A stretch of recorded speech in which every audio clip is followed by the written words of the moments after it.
Hi, good afternoon mga katribo. Nandito na tayo ngayon sa Barangay San Isidro, almost Barangay San Isidro. Tumakbo po tayo mula sa Barangay Sagrada.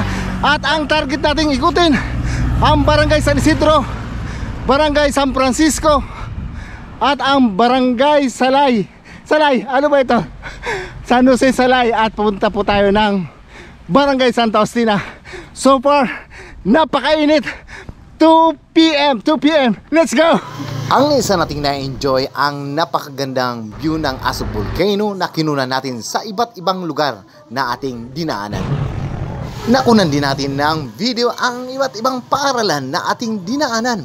Napakarami na palang nadagdag na paaralan sa ating bayan.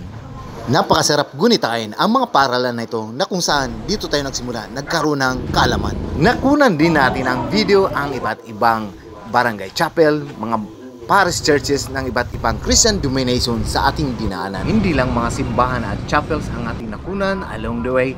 Kung hindi, mayroon din tayong natagpuan na massive infrastructure ng pamahalaan na walang iba kundi ang tulay na nagdudugtong ng Santa Ostina at Salay. Kapag nangyari ang tulay na ito ay napakalaking kaluwagan sa mga motorista. Finally, nakarating po tayo sa ngayon sa ating final destination sa Sagrada Crossing, Buhi. Maraming salamat po. Thank you. At nakabalik.